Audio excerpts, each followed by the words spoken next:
right, good morning, everybody. It is the 10:30 a.m. Urban and Economic Development Committee meeting. I'm Councilor Bellis chairing this meeting. First item on the agenda, I call this meeting to order. Second item on the agenda, Scott Bjornson, reappointment to the HUD Community Development Committee, term expires June 30th, 2027, attended, 24th, 26th meetings from Council District 2. If you want to come to the table, wherever you see a seat. Thanks so much for being with us today. If you wouldn't mind telling us a bit about yourself and why you'd like to continue serving. Well, so my name is Scott Bjornson. I'm a concerned citizen. I have had the opportunity to serve during this first appointment and learn how the committee operates. I have been elected as chair, so I'm currently serving in that role. I find it interesting to be able to help influence the direction of the city's efforts towards making housing affordable and helping the community in the areas that the HUD committee serves. And that's really why I'd like to continue serving. That would be awkward if you didn't with the chair election. Right. It might be. There's a meeting next week, by the way. No, I'm so glad you're down to continue serving. Is there, I know you just mentioned having gotten your feet under you from this first year serving, is there any kind of key kind of observations or things that you've learned or encountered during that time? Well, the thing that I learned most importantly is how this system operates a little bit. It's very, very open to community involvement. A lot of the direction of how the money is allocated is formed at meetings that city staff holds among residents, and they come to our meetings with kind of a list of feedback, recommendations, and a plan of how they believe the funds ought to be allocated. And you can see shifts in approach between previous administration and current administration. In particular, they seem to have made a stronger emphasis on focusing the spending and focusing it most importantly upon affordable housing and trying to improve that availability. That makes sense. Any other comments or questions? Thank you for serving. Yeah, thank you so much for serving and your willingness to continue serving. We will be voting on your reappointment on our 5 p.m. Meeting on April 1st. You are welcome to attend, but do not have to. Thank you so much for spending time with us. We really appreciate it. Thank you. I appreciate it. Thank you. you. All right, Thank we are you. on agenda item 3, Steve Mitchell, reappointment to the Tulsa Development Authority. Term expires July 31st, 2028. Had attended 7 of 15 meetings from Council District 4. Hello, if you wouldn't mind, kind of similar vein, telling us a bit about yourself and why you'd like to continue serving. Okay, I'm the CEO and owner of Argonaut Private Equity here in town. We buy and sell privately owned companies that are manufacturing industrial in mostly middle America. We do happen to own, I think, 6 companies in and around the Tulsa area. Within a 30-mile radius of here, we're probably employing 600 or 700 people in that. So we know we kind of have our finger on the pulse of I think, the economy and kind of what matters to local entrepreneurs and things like that. Am I here for TDA or TAA? TDA. TDA. Good question. Sure, sorry. Yeah, pretty much either. We're a subset of one. Yes, yeah. And then why the TDA? I've been on TDA for a while. I moved back to Tulsa in 2005 from Los Angeles. I grew up here, went to Memorial High School. I was disappointed to see that North Tulsa had not progressed at the same level that most of the rest of Tulsa had, and so that was important to me to try and make a difference there. A lot of the kids I grew up with were bused over from North Tulsa into Memorial at that time. I don't think they do that much anymore.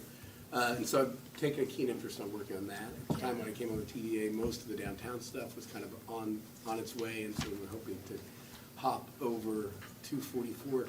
I think we did a really good job, and I spearheaded the effort to get Kirkpatrick Heights back within the city's purview and outside of the UCAT situation, which some people may like, some people may not, but I think it was a good thing.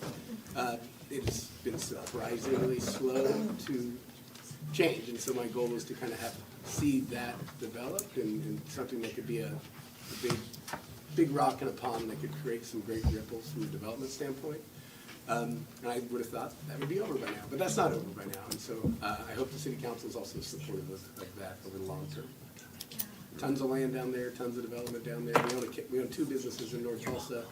You know, they're both thriving. There's no reason there can't be 50 more businesses down there. Yep. Any follow-up questions or? Thank you for serving. Yeah, thank you. Yeah, Um, thank you, Steve. Go Chargers. Oh my gosh, wow, high school territorialism. Okay, well, we will also be voting on your reappointment on April 1st at the 5 p.m. meeting. You are welcome to attend, but do not have to. Thank you so much for your time. Yeah.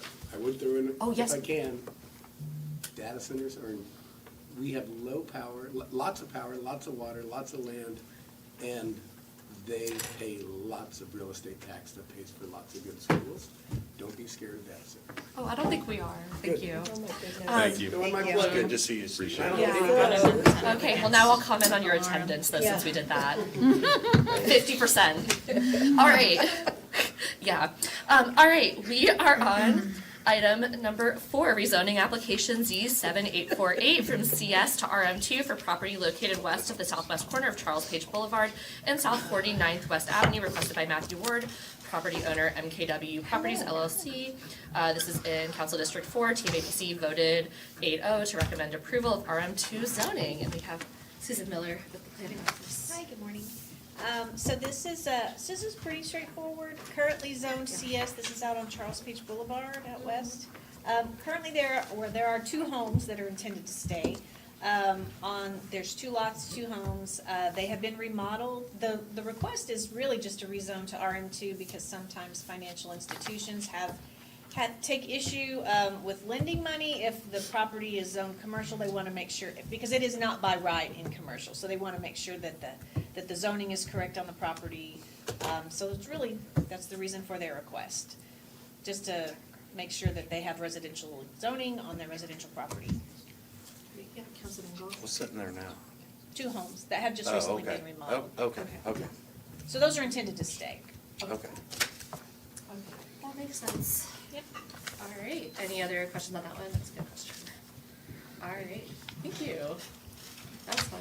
All right, we are on, oh, I forgot to mention, but I'll just let you all know right now, we're gonna be doing item 15 before item 14, just because we know 14 might take a little bit longer, just so folks know. 15's the review about the domestic violence task force, so we're just gonna do that one prior to 14, which is about downtown division, just to make sure we get that up front. Okay, we are on agenda item 5, ordinance amending the fiscal year 2025-2026 budget to make supplemental appropriations of $10,000 recognized from grant revenues to be received from International Association of Chiefs of Police, IACP, within the Victim Services Technical Assistant Program Subfund, setup of 2 victim interview rooms. We have Jared Moore with us from Finance. Yes, thank you, and actually, you've done my whole job there. This is a grant award to the police department, $10,000, and it will be used to create soft interview rooms for victims at the police department. Is it at a specific site or? Not sure where the site was listed. I mean, it's listed, but I don't think it's in front of me. No, I apologize, I don't know. Councilor Gilbert? Yeah, I was going to ask the same question, if this is going to be set up in the, Public Safety Center. the Public Safety Center that we're moving into, or if it's going to be at the headquarters. So are we spending the $10,000 now on the setup? Or if it's co-located with our same setup, I just. Right, yeah. I suspect it's not at the Public Safety Center, probably an existing site. Okay. Family We have someone Safety checking Center. on it, it sounds Oh, like. or the Family Safety Center? That, on- I don't want to. on Okay, Sheridan? we will, I don't- Yeah. sorry, did you see someone's checking or? Yeah, we're checking, and Okay. you've got several budget items, so we can always go back Back if to we that find the one. answer Yeah. before Was- Jared leaves the table. Are there any other inquiries on this one before you go? Okay, so we will get an answer on that soon. Thanks for looking into it, mysterious person looking into it. I'm sure it's. Yeah, Debbie, check All right, back. we're on agenda item Trying hard 6. enough. Ordinance amending the fiscal year 2025-2026 budget to make supplemental appropriations of $50,000 recognized from the unappropriated fund balance within the PD Equitable Sharing Justice Subfund for department training. Yeah, this is appropriating the 50,000 from fund balance from the Equitable Sharing Fund to the police department, and it will be used for training, the travel conferences such as the Major Cities Chiefs Association Conference. Any follow-up? All right, we are on agenda item 7, ordinance amending the fiscal year 25-26 budget to transfer unencumbered and unexpended appropriations of $146,511 between account groups within the Sexual Assault Kit Initiative Subfund. So this is transferring dollars within that grant project. We're just moving some from their other services into personal services to pay for additional overtime. To work the kids. Is this, oh, go ahead. You have questions. Well, I was wondering if we could go back to 6. Oh, yeah. Sorry. Yeah. So the $50,000 transfer from supplemental appropriations for the, you said it's for the Chiefs Conference? That is one of the identified uses, yes. Okay. I suspect they're spending all 50,000 on that one conference. Well, I was going to say, that's a expensive conference. No, I think it'll be used for various training and conferences throughout the Okay, year. okay. And it's not necessarily Thank you. a transfer of it's money that's sitting there in cash reserve and Right, being appropriated. right. But you just mentioned one conference, and so that's, Yes. my good ears question. perked up. I was like, Okay. that's So an it's just expensive example of a- conference. Okay. That was a good. I call. want to go to that one. That Just sounds like a kidding. really lovely, I'm sure it's in Aspen, I'm kidding, it's not. Okay, going back to agenda item 7, I was just trying to imagine what conference costs that much. On agenda item 7, for those kits, is this related to the kit backlog, or do we know if this is retroactive like that, or more proactively going forward? It's okay if you don't, yeah. Let me ask you I these meant both. detailed, Yeah. department-specific Sorry, this questions. is really in the weeds. We'll find out. Okay, yeah, that's more of a curiosity than a need to know for, obviously. No, I mean, it's a good question, especially with all the focus on trying to catch up on I this. suspect it is for the backlogs, if Yeah. they find like, financial opportunities or savings to move money around, they do traditionally put it towards Okay. overtime to work down the log. Okay, that makes Get sense. caught up. Okay. All right, we are on, any Unfortunately. other questions on that one? All right, we are on agenda item 8. Ordinance amending the fiscal year 25-26 budget to transfer available appropriations of $82,567 between projects and account groups within the American Rescue Plan Act subfund, municipal courts, community outreach, mental health initiatives, organizational development, and facility improvements. I do have a safety net one on this one, if you have detailed questions, the grant manager's behind me, but this is essentially as we're approaching the ARPA deadline for the overall program, we're moving money around so that they can be sure to spend all the dollars, and so municipal courts has identified needs in each of these areas where they would be able to spend down that remaining balance. So we're just trying to put it where it's most effective. Good for them. Yep. Where it says the facility improvements part, which, is it just within the current courts building? Yes, Is that- that's what we're. Which I know is in great issue. They had, I don't know what the specific one is, but it was like signs and TV screens and things that could move, if they needed to go somewhere else. Oh, okay. Okay, that's good to know. Mobile Counselor Dunn? equipment. Yeah, I just want to know what the organizational development personal services 63,000 is for. Is that a, Just, just staffing. Staffing Okay, that that's already good. exists? They had about, I think, 11, approximately that many positions that were in some way tied to the various programs that are either on ARPA or CRF, and That those seems are like we the, could cover one. yeah, those are the same positions that you've moved some of them onto the general fund and you've been program evaluating, and so it's just Okay. those positions. So it lets their CRF dollars last longer if you put some of these on ARPA. Alright. Man, watching ARPA just slowly disappear is sad. It has to disappear by December. I know it has to, but it's just knowing that every time we see these are the last of it. It's just a lot to Yeah. see what we got to do with it and watch all of it wind down or get Did a carried lot on or of- not. We Yeah. did a lot of good with it. We did. All right, we are on Agenda item 9, ordinance amending the fiscal year 25-26 budget to make supplemental appropriations of $41,010, recognized from available fund balance and transfer available appropriations of $18,646.49 between departments and account groups within the Social and Economic Development Non-Federal Grant Fund, animal shelter donations. This is kind of a two-part piece. About 41,000 of it is just appropriating donations that the animal shelter has received throughout the year. We do this periodically as needs arise. That's when they request a budget action, and we'll pull it forward for this. So they'll use that. They'll use all of these funds for food, medicine, medical equipment, etc.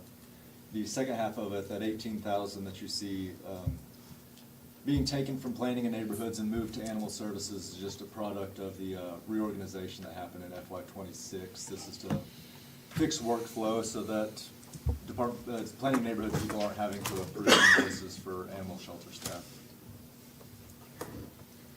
Alright, any follow-up?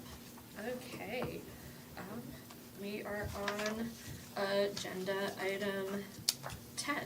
Ordinance amending the fiscal year 25-26 budget to make supplemental appropriations of $110,000, $20,000 recognized from grant revenues to be received from Oklahoma Department of Commerce, and a grant match of $90,000 transferred to be received from the Culture Recreation Non-Federal Grant Subfund, and to transfer unencumbered and unexpended appropriation balances of $90,000 between departments and account groups within the 2014 Sales Tax Fund.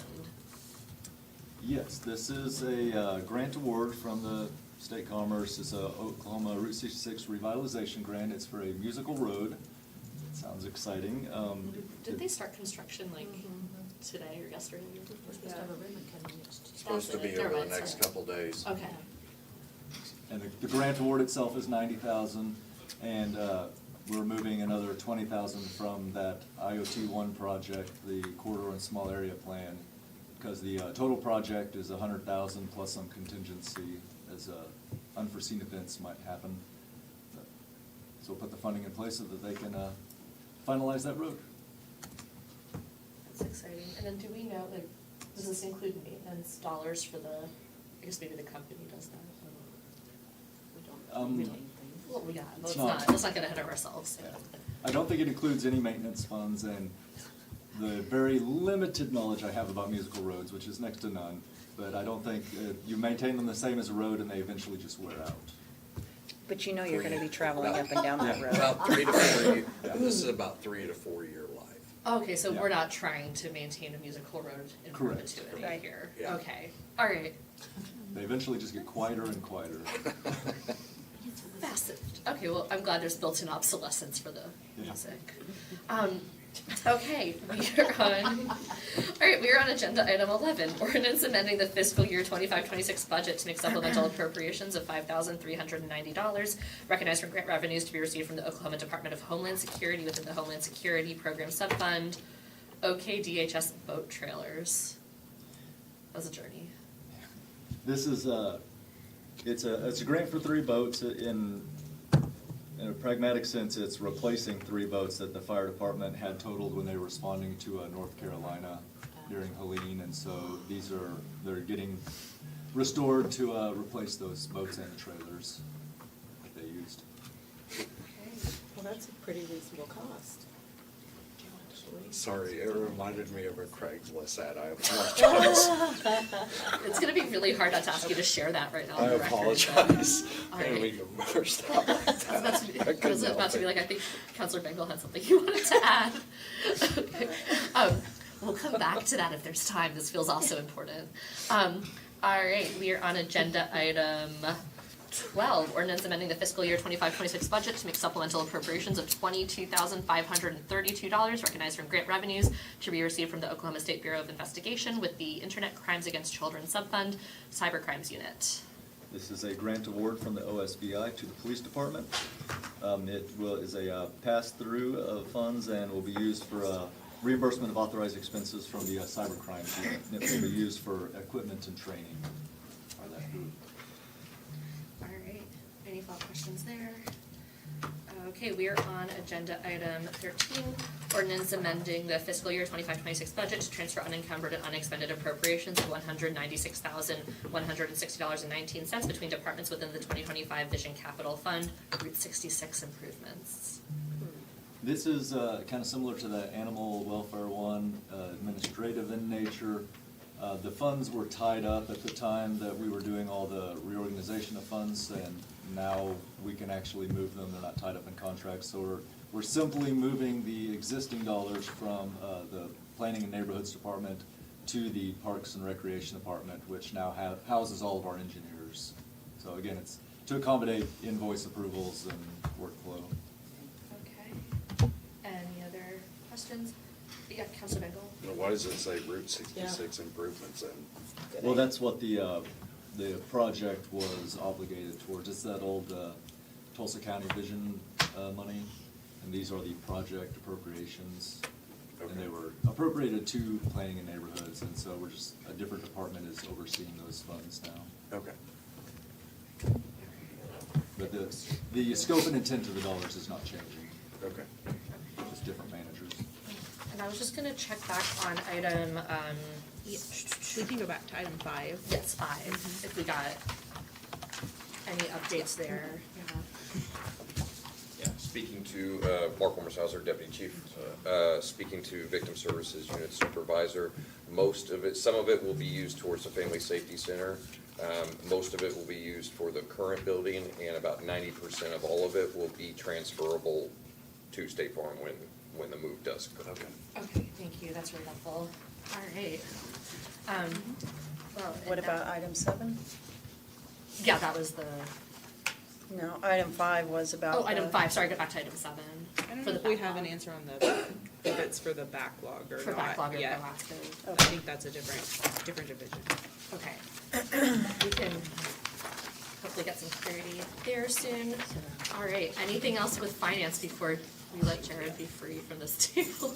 All right, thank you so much. Thank you so much. All right, we are on agenda item 15. As mentioned, we're doing 15 before 14. Agenda item 15, discussion and update with the Public Safety Commissioner or her designee and Amalfi Parker Elder, Director of the National Center on Systems Change and Advocacy regarding the current efforts and activities of the Domestic Violence Task Force. This is brought to us by Councilor Dectoray. And we have people coming up anywhere they can sit at the table. There are some seats up here. Depending on how If you wanna. the image appeared, I was thinking I might point at things on the screen. My only heads up I will give you is Wonderful. you can point, it is a touch screen as a heads up. I don't need to move it. Okay, Yeah. no, just, or if you touch it by accident, it will do things. I might Yeah. say next if you can move it for me. And you can have a seat. Oh. I just have to keep on the yellow. Oh, it's no problem. I'm actually, you can go to the next slide. I'll start with some introductions and I'm gonna let my colleagues introduce themselves as well. Oh, you might have to sit close to the mic. Yeah, Okay, I I'm can see sorry. you. Yeah. Just pull it over. Or we can, let's do it at this one too. Will that mess with the configuration? It's on. Yeah. Yeah, it was fine. It's fine where it is. She just can't stand and be Okay. heard by the mic. So Okay. So it's mic's okay good. here. Okay. All right. Thank you all so much for including us on your agenda today. My name is Amalfi Parker Elder. I'm with the Battered Women's Justice Project. We go by BWJP. And I direct our National Center on Systems Change and Advocacy.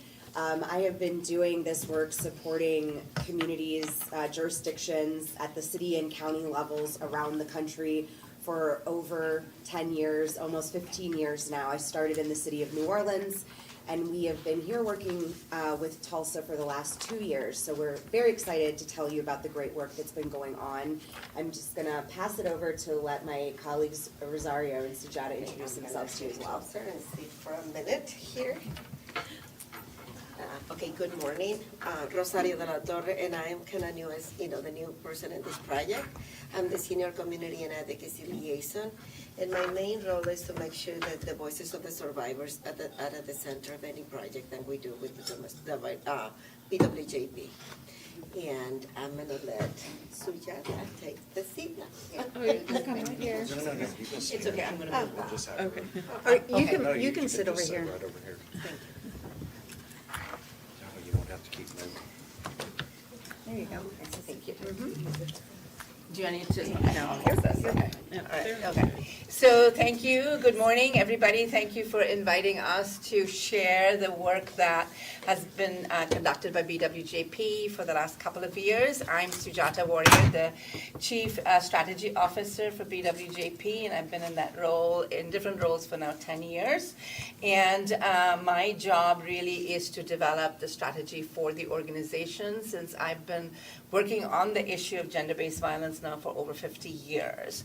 BWJP is the National Legal Resource Center on Gender-Based Violence and we've been in this from 1994 in different capacities. It's actually organized by different centers.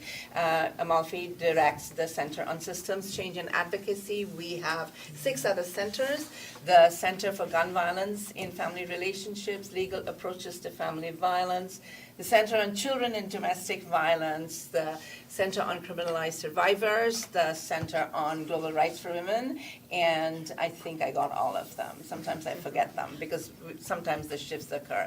And each center is devoted to really ensuring that the systems meet the needs of survivors at all levels so that the survivors are really able to create safety for themselves and their kids. And I will transfer it back to Amalfi to have her share with you the work we're doing in Tulsa. Thank you all. If you can move to the next image for me, please. And I know it's quite small, so I'm going to talk us through this flow chart, but the work has become quite expansive over the last 2 years, and as we keep expanding the initiative, folks are thinking, there's so much going on, help us understand it all. So we've created a bit of this flow chart, and it'll give you a sense of how this evolved over the last 2 years. So it was really at the very end of 2023 that then Mayor Bynum had visited the Domestic Violence Intervention Services to learn about programming, and the CEO, Tracy Leal, really spent time explaining really the pandemic of domestic violence and how great of an impact it is having for the state of Oklahoma, the county of Tulsa, and the city of Tulsa in particular. And so he agreed at that time that this was a critical issue that needed to be addressed, and he instituted a domestic violence commission. Now there is a slash for task force. We're gonna do a little bit of name changing, which I can explain for you all a little bit later. But at the time, Mayor Bynum appointed representatives, primarily the heads of these agencies, from these 11 agencies: the Department of Human Services, DIVIS, Family Safety Center, Justice Link, the Native Alliance Against Violence, which is a state-level organization, Still She Rises, the District Attorney's Office, District Court Public Defender's Office, the Sheriff, and TPD. And so we're thrilled whenever we come in to support a community that already has that buy-in from top leadership. It's essential. They're an incredible team, particularly the Chief of Police, as I'm going to share some of the initiatives that have been coming out of the work that we've done. And so we do. We need their buy-in and support to make change happen on behalf of survivors.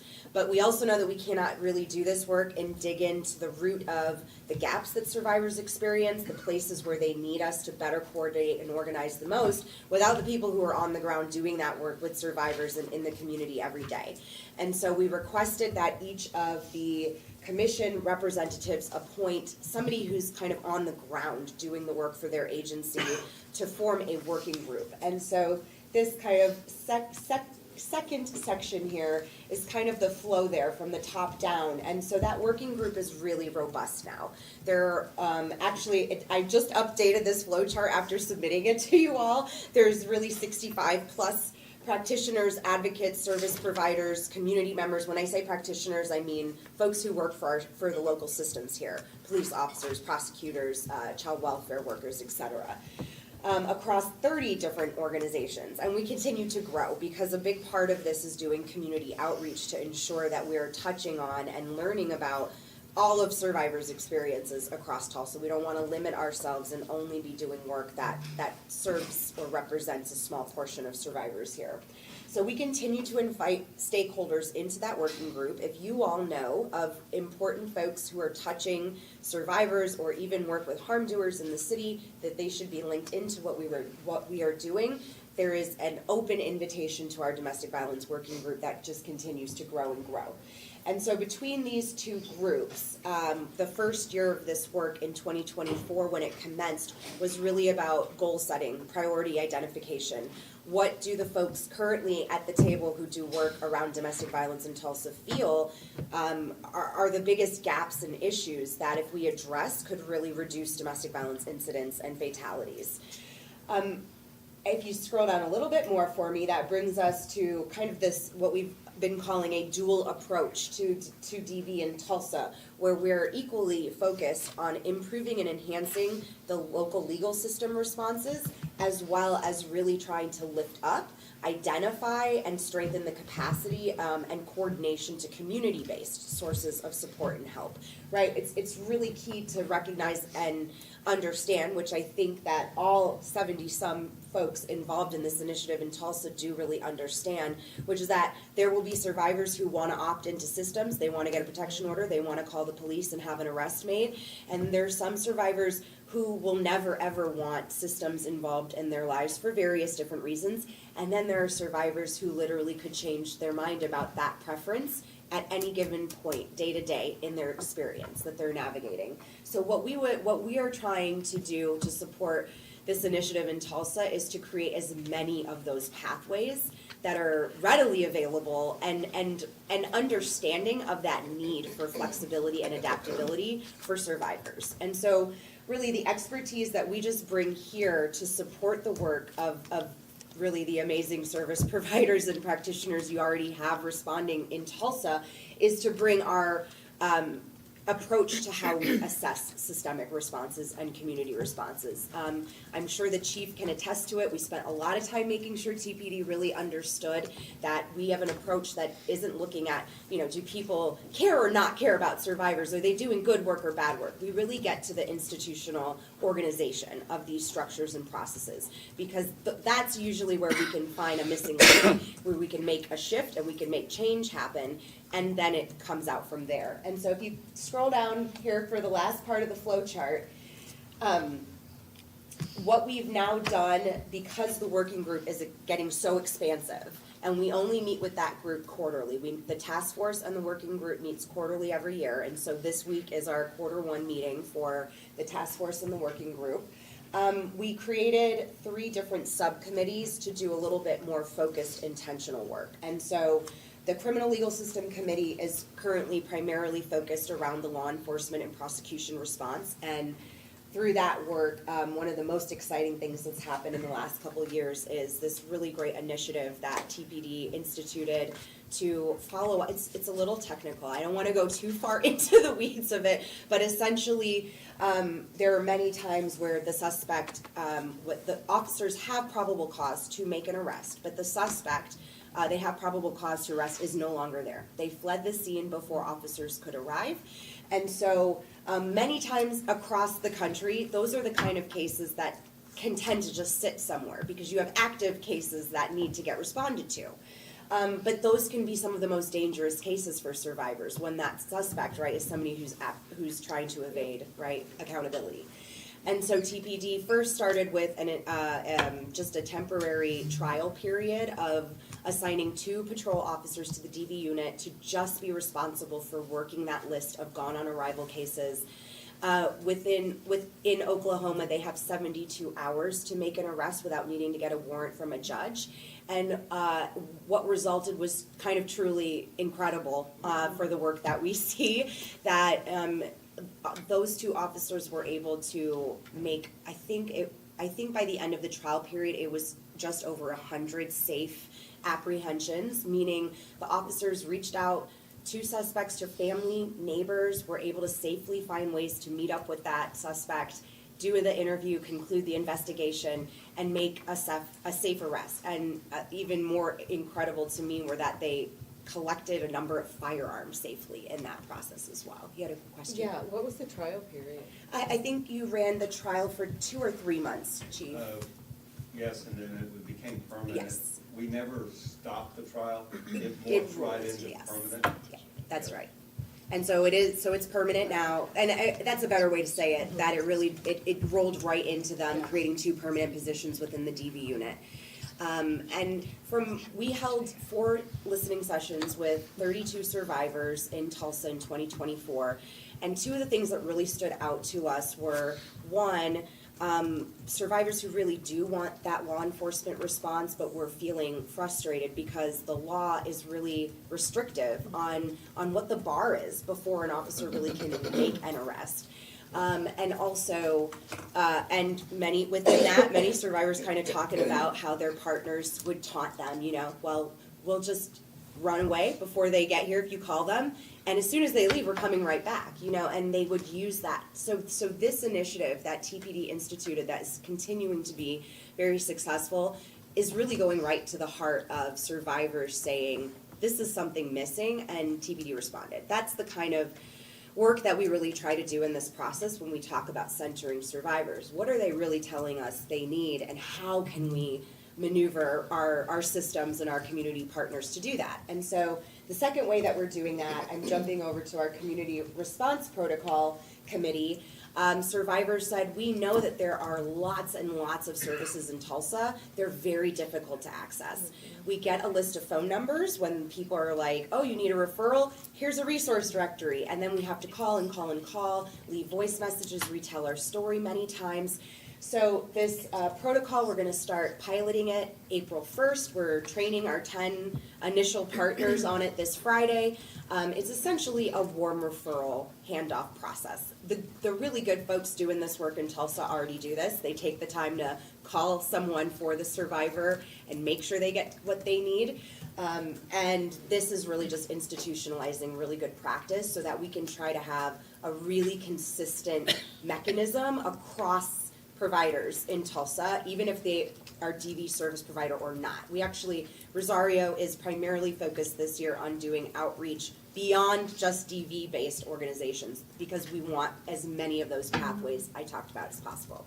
And in the middle, we have our DV fatality review, which is really the place where we're going to be able to look at both system and community responses and look at, it's essentially what they are doing at the state level in the AG's office, but we're going to do it in a localized way to really understand over the last few years, looking at cases that have been fully adjudicated past the point of appeal, what can we review and understand about the gaps that led to those losses in Tulsa, so that we can also provide some analysis and recommendations for the city related to those losses.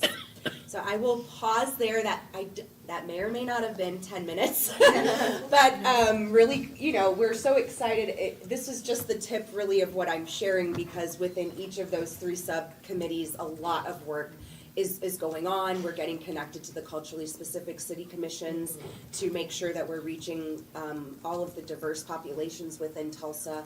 So we're just so excited. The stakeholders, they're truly committed. Like I said, we know really good work is already happening here, and our role is just to help facilitate tightening it up, enhancing it, making sure where any of those little gaps are. That tends to be the most fatal places for survivors where we're tightening that up and just enhancing what you already are doing here in the community. And we're happy to take questions if you have them. Councilor Dunn? I just wondered how protective orders play into all of this, and that's usually the first step that gets recommended. And a lot of times from individuals I have spoken with, it's not effective. And it's frustrating to even begin that process of a protective order. So what kind of collaboration and partnership are we going to do, or are you guys working on tightening the ability, number one, making it easier for people to get a protective order and for it to actually have meaning? Yes, I understand. It's definitely a 2-part question because the meaningful piece of it, the enforcement piece of it that can make it effective is really kind of a separate consideration to the initial part. And I say that because the initial part is really us starting to work more with the civil legal process. And that's with district court, and Judge Greeno and the DV court program, they're really big supporters of this initiative. They've been working with us from day one. So I think all of the stakeholders are truly aware of the challenges around the local process, especially now that the Family Safety Center has switched locations and it's not at the courthouse, but they're looking into ways that filing can happen there at that location. That's one of the first steps that might actually start to make this process much more simple, because the way it had been, even though the Family Safety Center was right there next to the court, if survivors went to the court first, they were told, go to the Family Safety Center, and if they went to the Family Safety Center and they were at capacity, they needed a letter of proof to take back to the court. So to your point, so right now, we need to see what this process is going to look like that the Family Safety Center is trying to create to start to address the front end process of how can we just make that much more simple for survivors on the front end. And on the back end, my background is in law, and I did family law and represented survivors for a while before I started this work. And what we always have to say to survivors is, yeah, a protection order is still just a piece of paper. And for some survivors who can afford the long haul, there is a strategy in that. It is just a piece of paper, but get it, because then if something happens, you call the police, that's an arrestable offense. But that's the long game, and that's not gonna work for every survivor. So we are also, through our community outreach, what we are trying to do is identify if there are any existing community-based mechanisms. And what I mean by that is, there's one initiative we're interested in, we've been talking a little bit about it with folks, we really wanna bring it to the table at some point, is a initiative that would kind of, build up the capacity of local respected community members to be a first touch point. It would be similar to community violence interrupters, and it would be a little bit similar to the AA sponsor model, where we can train up and build the capacity of local community responders so that when there is something that might not rise to the level of an arrest, so you don't think calling the police might be as effective, there is somebody else you're gonna call who can intervene.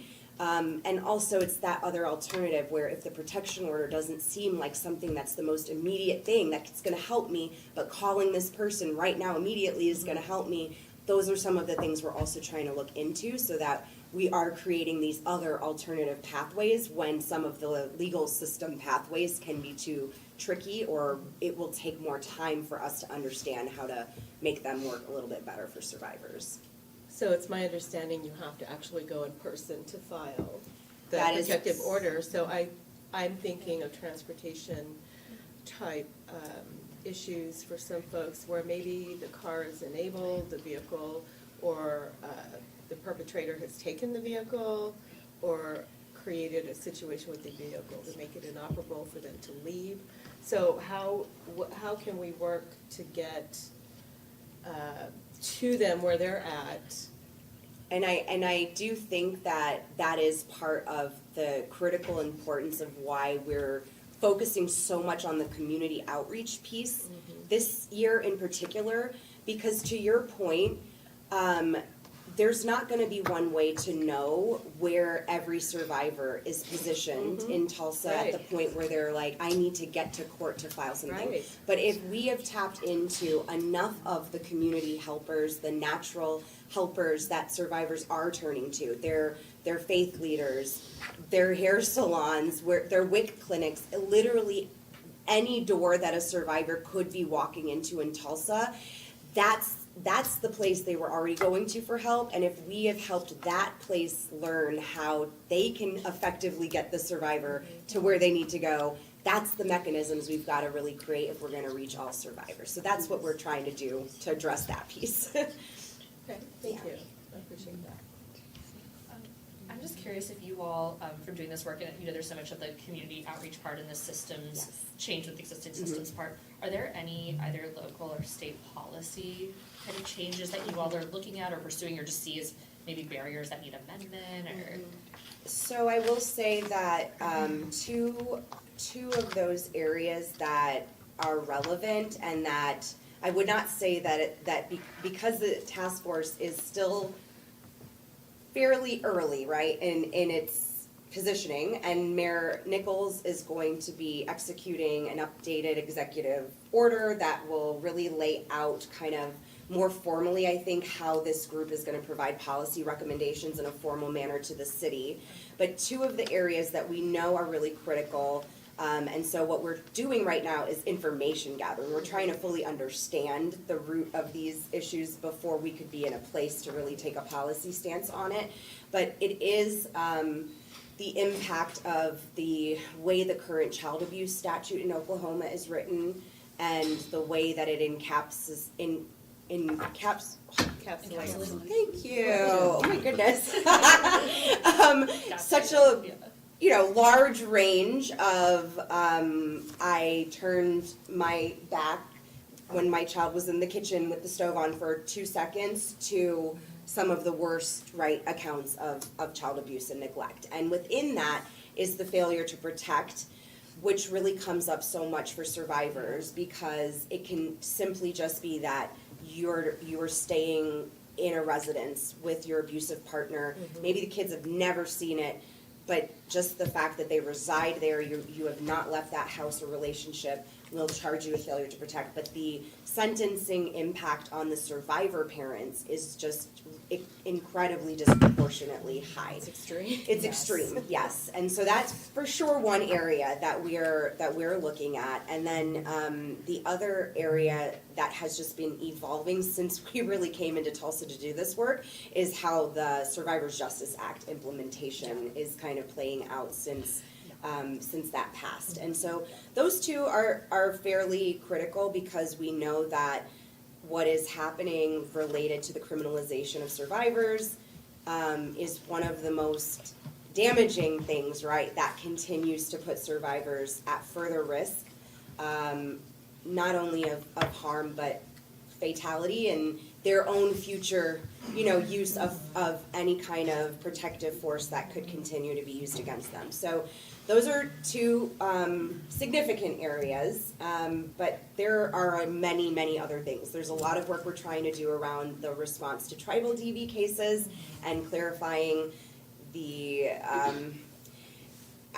interesting array of legal jurisprudence around tribal domestic violence cases. So we're doing some work with Muskogee Creek Nation and with TPD and the Oklahoma Northern District around that to try to create some understanding there. Just so you know, if it's ever of interest, I do, in my other job, a Yes. lot of work related to, we work with pregnancy justice Oh, yes. on criminalization there, and have been doing a lot of work in the state on that. Oh, yeah, well, let's Thinking again that we should definitely connect about connect that. on There's some that too. interesting interplay there where it is someone having challenges accessing, whether it's legal system or medical system and Yes, care. and Yes. where's the coordination across Yeah. those different Yeah, systems? especially because you end up with some of that DA, like I know what you were just speaking to too, has a lot to do with DA, just like where there's space for discretion related to who gets charged with what, or what mandated reporting happened in a hospital setting that ends up in a legal setting. Let's see, I had Counselor Bengal and then Counselor Hall Harper. Yeah, I appreciate this being brought to the table, because I'm just gonna share why it's important to me. My youngest went through this, and what you said has some validity. Being encumbered by a process as a victim can be troublesome, and if it's elongated, it can just give up on it. And like you said, the piece of paper can feel irrelevant. I had to pursue a young man out of state because he wasn't served, couldn't be served by our county.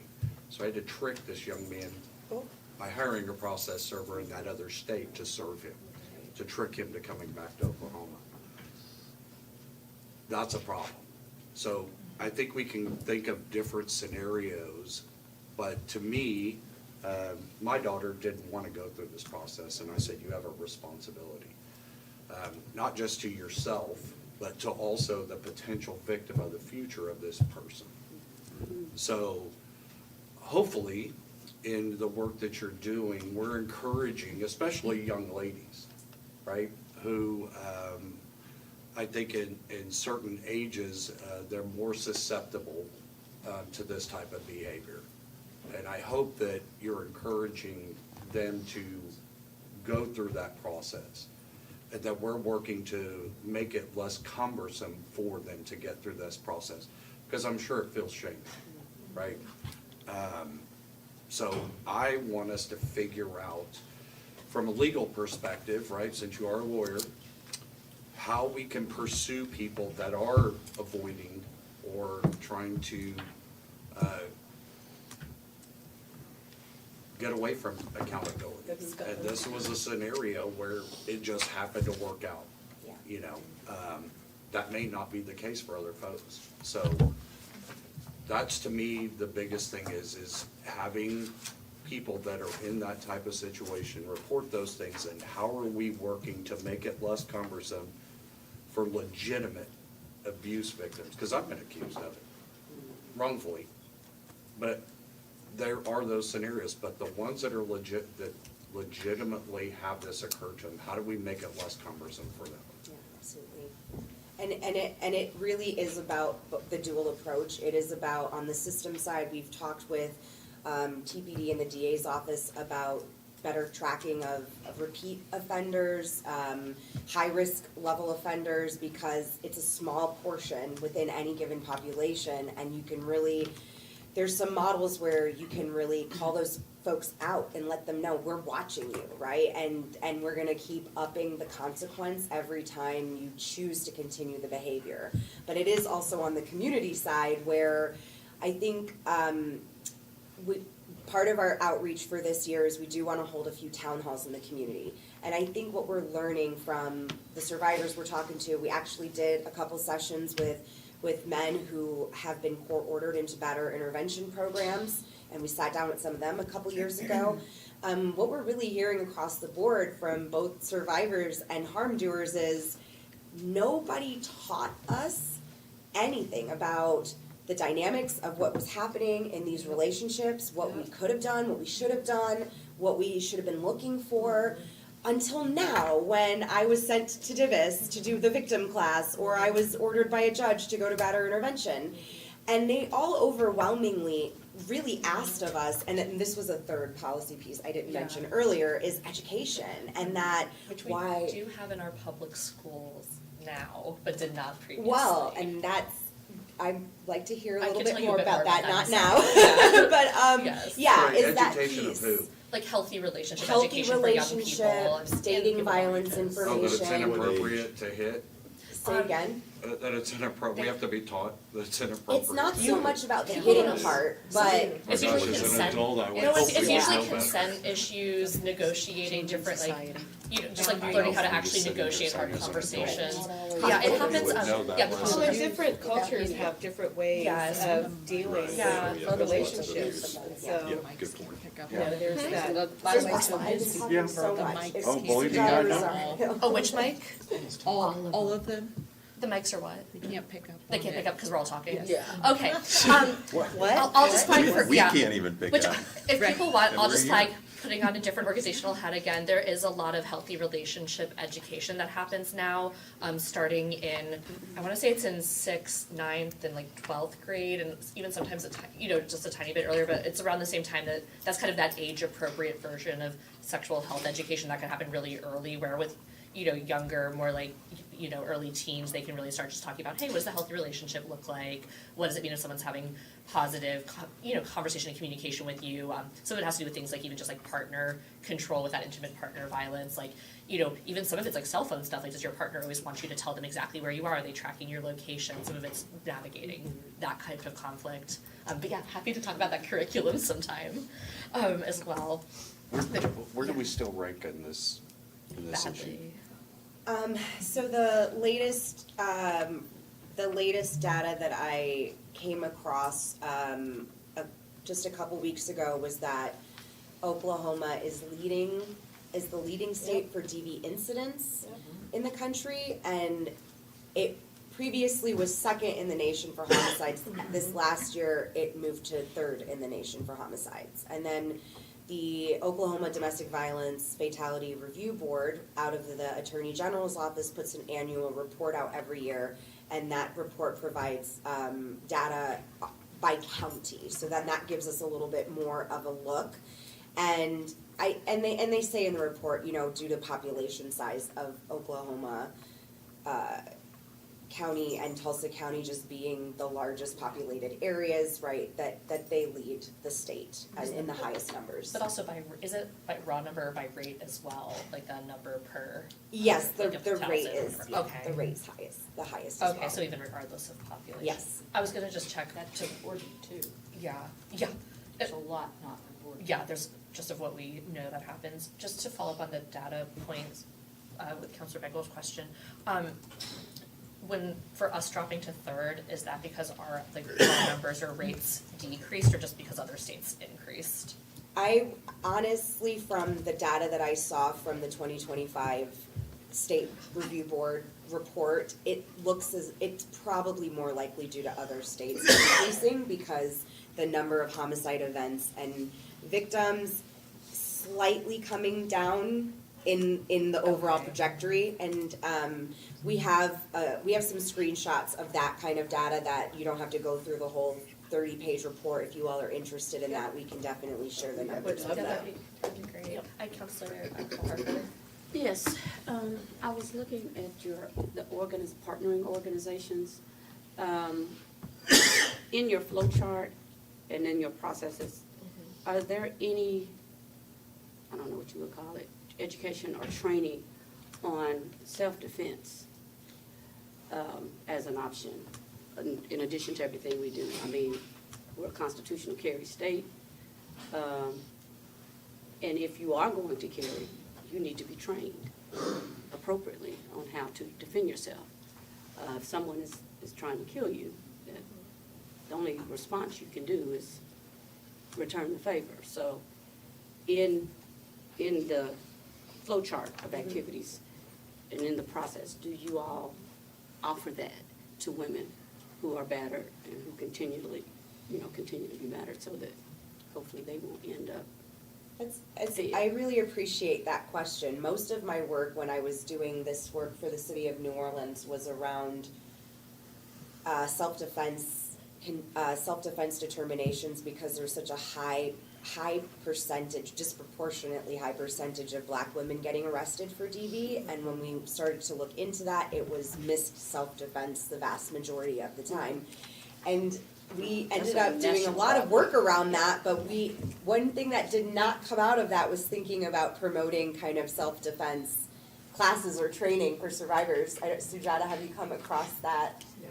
Yeah? It never is. We're expected to remain victims, so, Yeah. yeah. But I think that speaks more so to our justice system and how, And I do think women are that will touch inequality, into go to prison. cultural dynamics around gender, women's roles, and firearms. There's just a lot of cultural considerations around those, and that's what becomes very particular for different But I think localities. if we talk more about it and include it in our programming on these issues, then, maybe that'll change. But if we're gonna continue to be considered, just be the victim and, be a little lady, you get beat down until, then it's not gonna change. I think that Start the emphasis has promoting been that. on supporting women to leave, and then as a movement, we've learned to say, well, we shouldn't only just push that, we really need to let the survivor lead what's best for them. But I think that overall emphasis has been on overall bringing down the levels and usage of violence, which might be why it doesn't get promoted to encourage it as, I totally appreciate what you're saying about it, but I think that's just why as a movement, it's about, de-escalating it and lowering the violence. So that's probably why it's not widely promoted in that way, but I definitely understand. Yeah, what I'm saying, if you've gone and a judge has given you a protective order, then obviously it's heightened to a level of just saying, I'm gonna leave, and they're not going to chase me after I leave, right? But in those situations, unfortunately, they're too common. Yeah. That even after you've done all of that and you chose to leave and you've been able to leave, they show up a month later on your doorstep. you need to be able Prepared. to prepare, to be prepared to protect yourself and your And I do children. think advocates The children talk a part, lot yeah. about that when they safety plan with survivors. They talk through those things with survivors, but. And more than talking, I'm saying, No. put it in here, Yeah. that these are trainings that you can learn how to handle a weapon. Yeah. Because if you don't, he can take the weapon from you and turn around and use it on you. So that training needs to be, I would think, in that process. Any Don't look at other, me for disagreement. there's the political horseshoe joining together around the Second I'm Amendment. just saying, put it All in, right. put it in the plan. Put it in the plan. Are there any other follow-up questions, or, I think, it sounds like, well, yeah, Thank you please so much. let us know when it's time to come back with policy items as well. Yes, Yeah, absolutely. Thank you all so much for your your time and your interest. Take us on. Yeah. Getting with you guys too. Yeah. Definitely. We will connect Yes, more. thank you all so much. Conversation. Okay, we are, real quick, we had an answer to 7, I was told, related to if it was the sexual assault kit and if it was for backlog or proactive. Oh, but Sarah stepped out. Okay, Sarah, I just said we were just hopping back to 7 real quick. You said we had an answer about. It is for the backlog. Yes, it is for the backlog. Okay, now we know. Thank you. Sarah. All right, we are on agenda WG item figured it out. 14, discussion with the chief of police or his designee and the public safety commissioner or her designee regarding the Tulsa Police Department's downtown division, brought by myself and Councilor Gilbert. Great, I think we have a few people joining us at the table.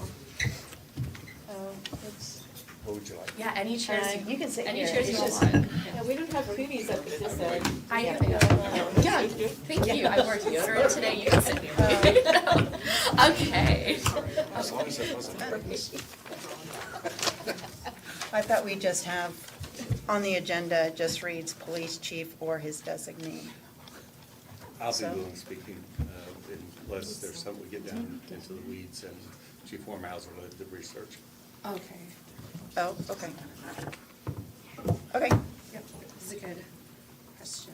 Yeah, so if you could, I know there was an announcement that some of us who represent downtown, look at myself and Councilor Harper, heard about kind of last minute, but I'm so glad we're getting time to get kind of more updated information now. I know I have a little list of questions, but I'll let you all kind of share more first, and then we can. Well, would you like me to give you an overall description of what we are doing and then answer questions, or would you like me to just go straight into the questions? No, I think if you would give us an overall description, I think that would be most helpful. Not a problem. Yeah. Well, as you know, I think you've all probably seen, it's been 38 years since we opened a new division, which was, the last one was Riverside. And 15 years since we looked at how we deploy our people across the city, meaning in how many calls per district, like Adam Baker Charlie, and how close we are to those calls and how quickly we respond. And if you just look at the downtown area, it kind of speaks for itself. What we've seen in the demographics and also the development over the last decade is you saw the creation of the BOK Center 2 decades ago rise. The Thrillers moved downtown. Greenwood revitalization has been just overwhelming. The Arts District, the millions and millions of dollars spent on the convention center, swooping down to probably the biggest entertainment draw, the Gathering Place. And we have been flexing our force to try to meet those demands. When I came into office, the 2 things that I did was I went around and talked to every division and talked to the officers on the line. And we talked about things that other chiefs had done that they wanted to see me do differently.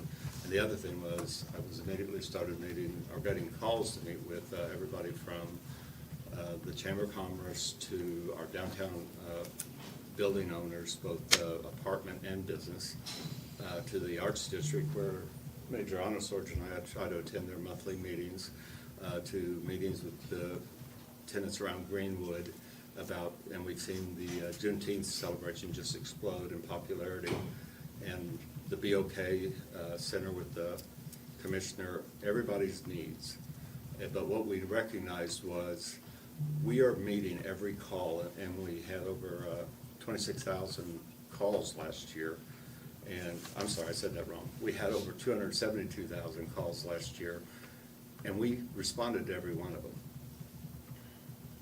We looked at is, are we responding from a ways off, which makes our response time longer, if we have to drive several miles to Cherry Street or the gathering place, or is there a way to reposition our people, make it budget neutral, and be more effective for us, especially because what we, and everybody at this table is gonna know this as soon as I say it.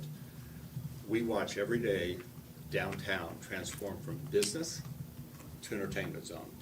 It's like the setting of the sun. And all of a sudden, our nightlife has grown down here. People are coming down here to go to some of the best restaurants in Tulsa. They're coming down here for the bar and club scene. They're coming down here because last weekend we had the SEC here with all the gymnasts from the SEC competing to go to the NCAA. The weekend before that, we had the Big 12 wrestling. And we were constantly moving our people around. And I talked to Lieutenant Honer this morning, who runs our special events. He said probably his best guesstimate is 87% of every special event we do touches downtown. So we took all that, I challenged, we actually did a study in 2024, and we held community meetings in the downtown area, and we developed a plan, and we shared it with Commissioner Roberts late last year in 25. And that morphed into, how can we do this? And Deputy Chief Warmerhauser, sitting at the table, developed a working group. We talked to the Commissioner Arnott, so in January this year, 26, saying, hey, we're looking at this, we're targeting next year's shift change. I realize there are some probably mistakes made, and I will say this, I went back and we looked historically, like you heard me say, the launching of Riverside Division was in 1988, so 38 years ago.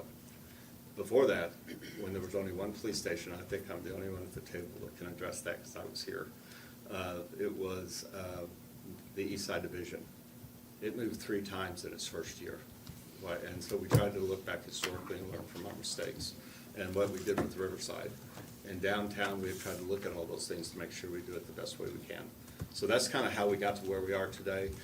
When I opened this talk, I talked to you about talking to the officers. One thing the other 2 chiefs, my predecessors, had not done is they learned about working, things that changed, that we were changing in the department that affected them at the line level, from the Tulsa World, Kevin, RMG, 2, 6, and 23.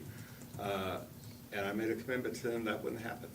So when we launched this, there was really a very small working group working on it. The same time I started talking to my command staff on that day, we sent a video to every officer, and we gave them 4 hours to look at that video and basically say, hey, this is how we're changing.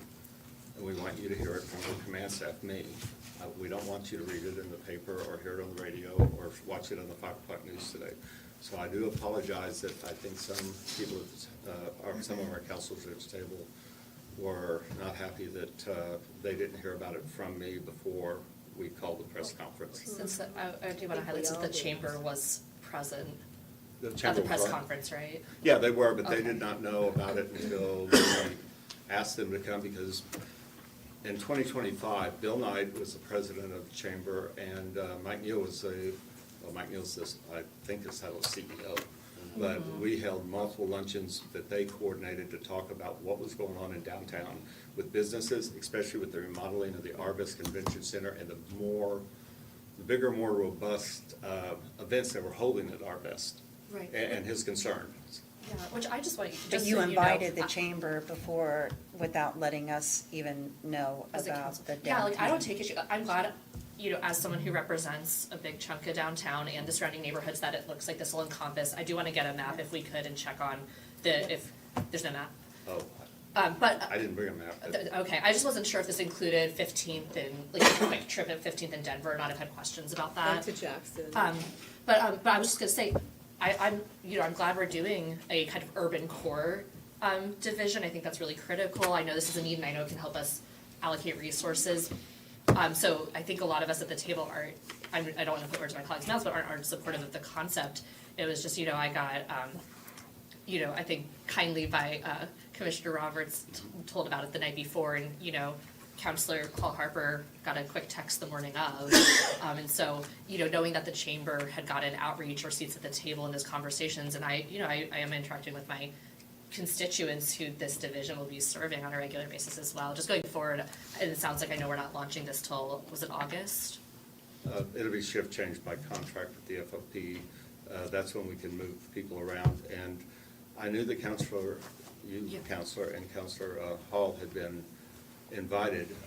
We didn't tell the chamber about it until the evening before, the same time I believe you all were invited. When I said we met with them, we met with the Arts District, we met with Greenwood, great. Gathering Place, with Major McCord, we met with all of them, but we didn't send out the invites to the press conference till the evening before. Okay, well, that's helpful clarification.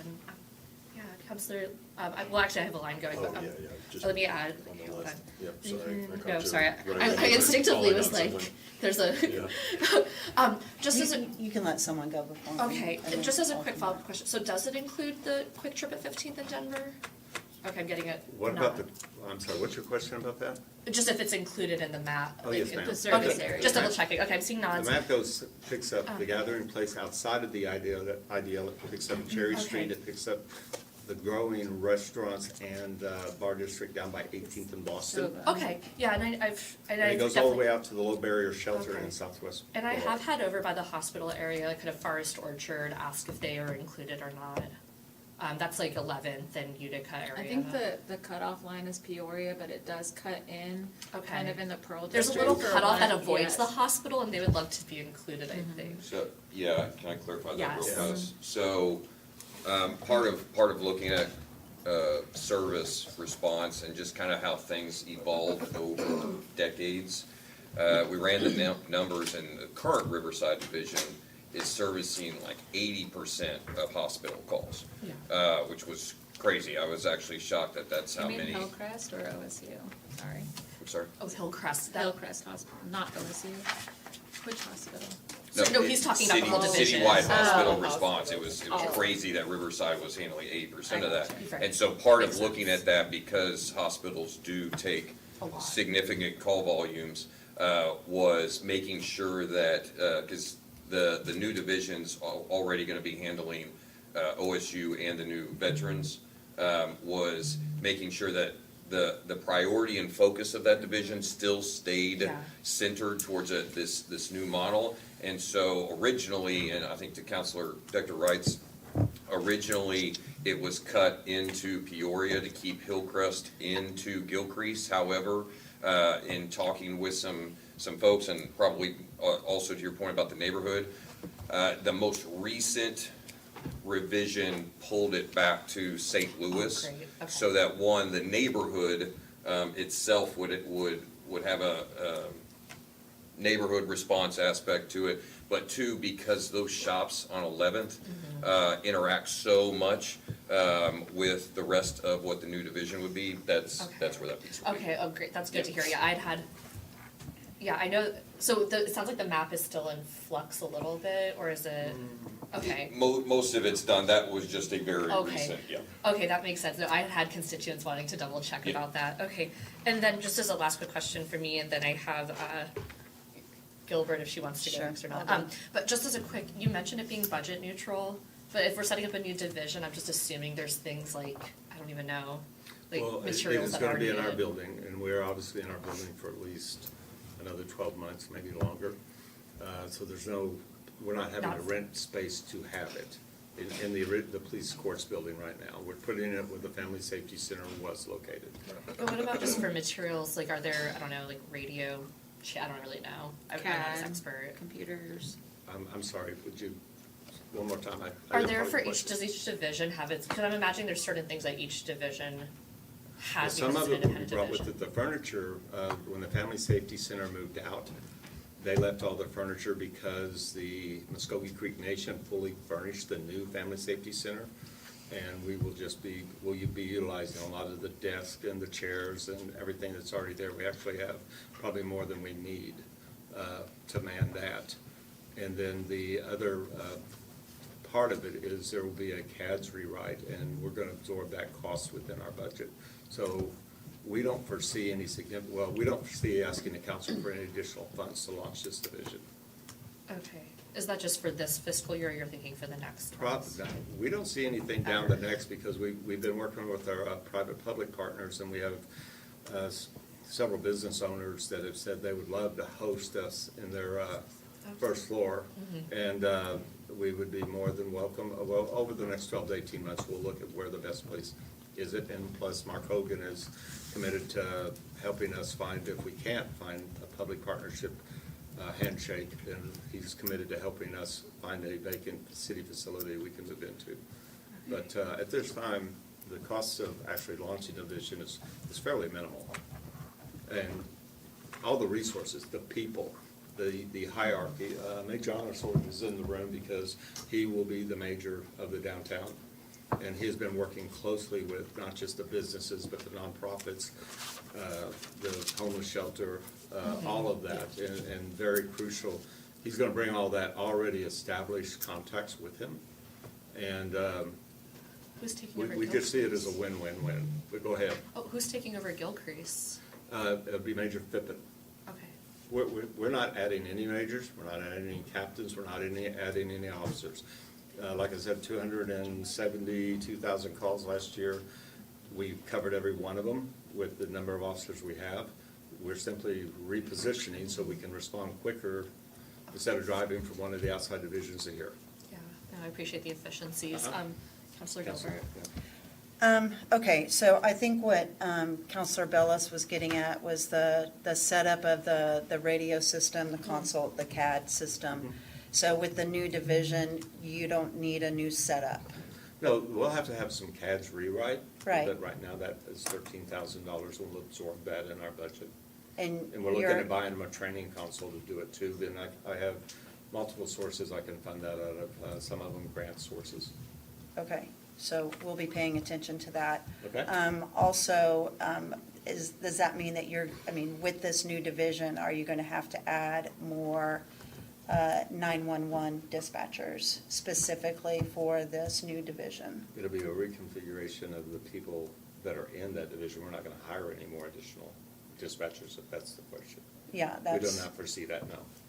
Okay, so, because right now, I know that there are a lot of residents that get very frustrated when they call 911 because they're put on hold because of the call volume. And so how is that going to affect the regular call volume now if you're just redirecting or reconfiguring? The number of people who answer the phone, that particular job assignment, and we really should have their 911 director here, is not changing. So it's going to be the same. I know they're trying to make some improvements through the dispatching system and automation to make that a better experience for them. But we're not changing the number of people that when somebody calls 911 and they say police, fire, or No, themselves. I get that, but it goes to, after the call is dispatched or sent over Assigned. to a Yeah. dispatcher, are we going to have enough dispatchers to keep up with this new division and the call volume is my, The short answer would be yes, and I believe the reasoning behind that is we're still going to be dispatching the same number of calls, and we're going to we're not going to deprioritize, we're going to restructure. We may run with, instead of 3 talk groups that are off the main sides, we may run with 2, or we may run with, instead of having 3 tactical channels available, 2 tactical channels, and use one of those channels as the dedicated for the new downtown division. okay. Okay, so Because I'm saying, we're not right. add- We're not adding any additional radio frequencies. Okay, because already right now, I get, I hear concerns from residents about 911, calling 911 because of the call volume. So that's what I'm just, understand. I'm trying to get my head wrapped around this with a new division and there could be possibly more call volume coming in, and you're not adding any dispatchers, how that is going to affect the call volume and answers in response to calls out in other areas. I get what you're doing downtown, I mean, and it's, as Counselor Bellis mentioned, it's time, it's been needed for quite some time, but again, I'm just trying to get my head wrapped around how we're going to provide this service without adding more dispatch. You say that you're not adding more police officers, even though you do have a class getting ready to graduate. But you're not adding administrative staff, right? You're not adding more or new lieutenants, more sergeants, or captains. Correct. So, you're not adding a major, because Major Fippen has been at headquarters.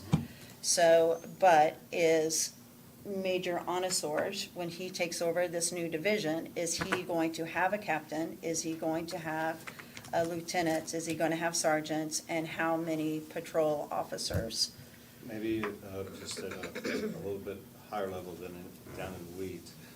We are going from 4 shifts to 3 shifts, and we're changing the assigned hours from right now we're split. Some of our shifts work 10 hours, some of our shifts work 8. The 10s are extremely popular with our officers, so we're going to 3 10-hour shifts. By dissolving 4 shifts, we gain the captains actually we gain 3 captains, and we gain those lieutenants and sergeants that are on there.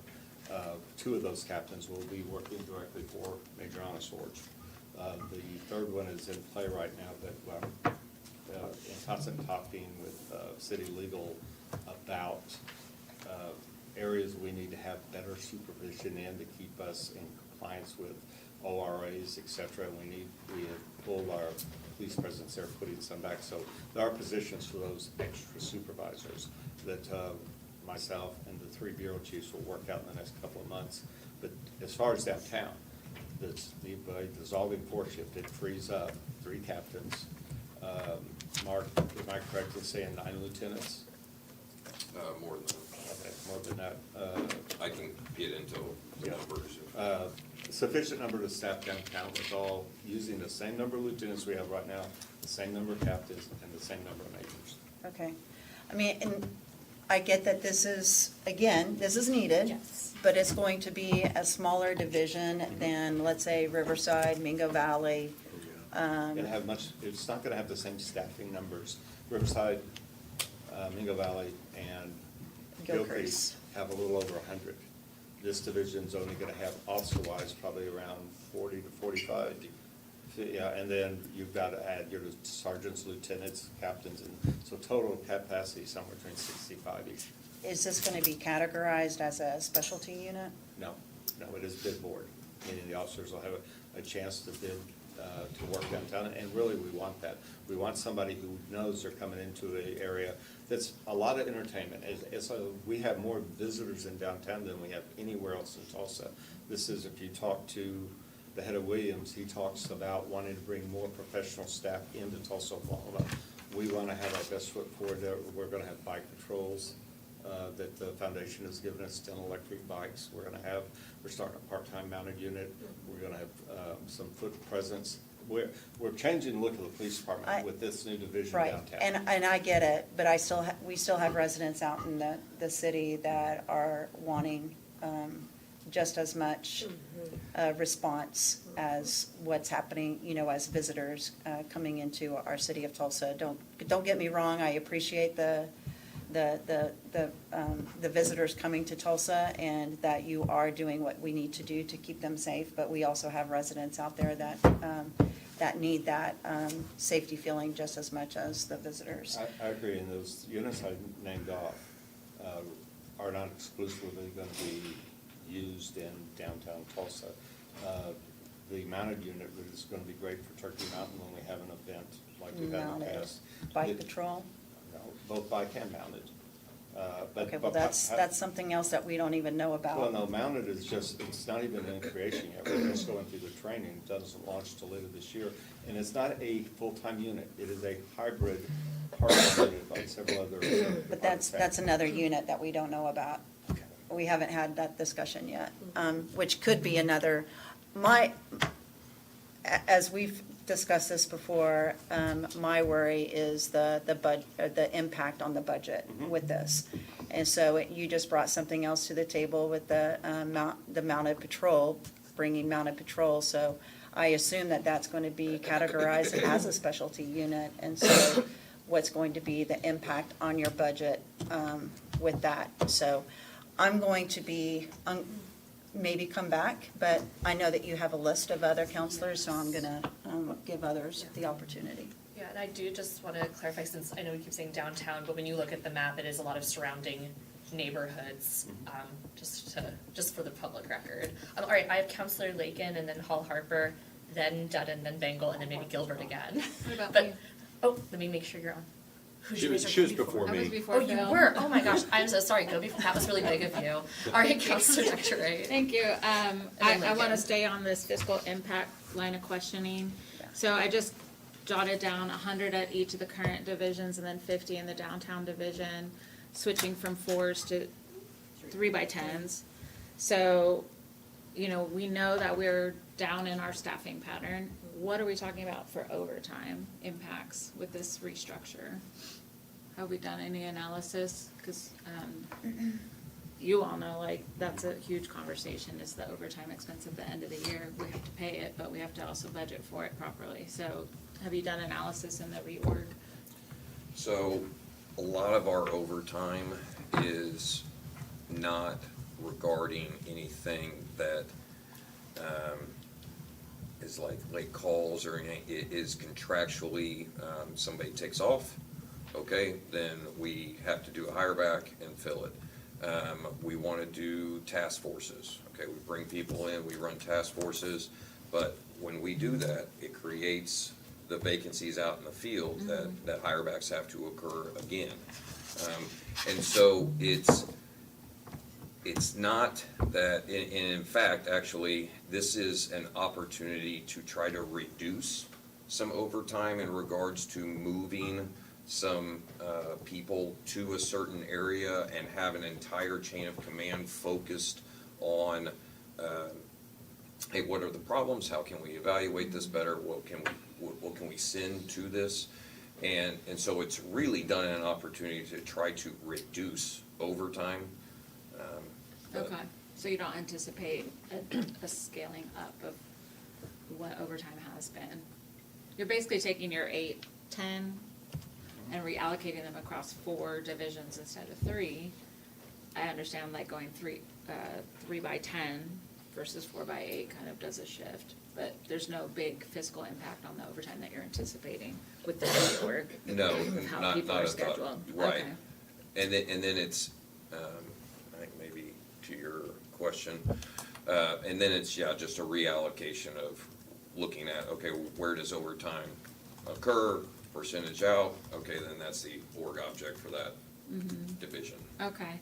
And I think I heard that it'll go through the bid board process, so somebody who's on second shift in Mingo Valley might be able to bid to then be in downtown. So every division will have a shift of who's We do every year, on the it's the last squads. Sunday of August. Right. We actually bid for their days off in the last part of June and July, and part of it is because officers have families. Sure. And we want them, by the start of the school year, to be able to plan who's gonna drop off, who's gonna pick up, and work out childcare and other family commitments they have. So they know by August 1st, usually by the middle of July, hey, after the last Sunday in August, I'm gonna be working these days, these hours, and they can work out within their family or bid to a spot that is family friendly for them. Maybe they go Sure. to midnight, so they wanna be there at breakfast every Yep, morning. that makes sense. Yes. I'll add one thing too, also in regards to that.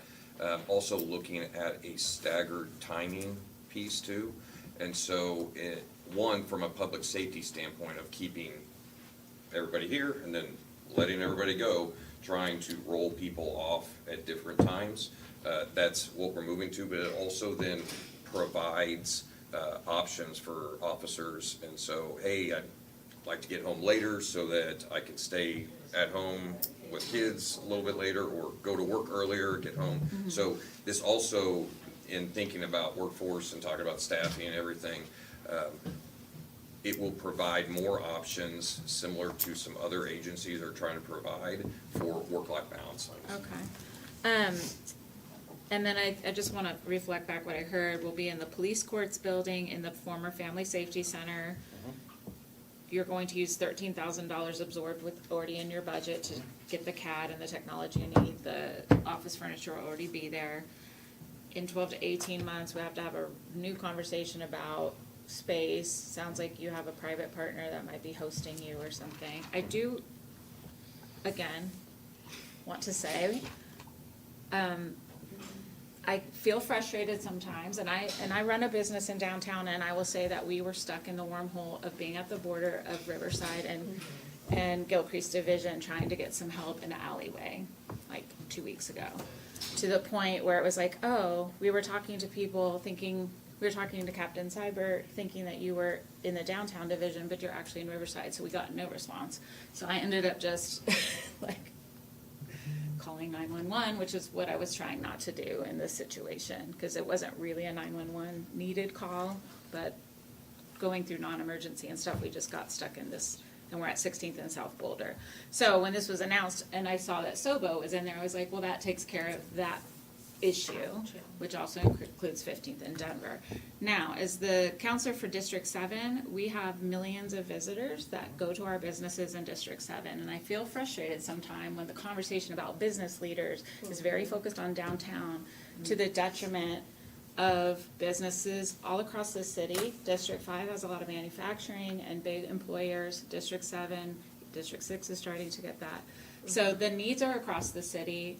They're not the same as like a downtown party district, entertainment district. I understand that, but I would want to voice for my constituents that they do also feel the frustrations, especially with Woodland Hills Mall bringing millions and millions of people in.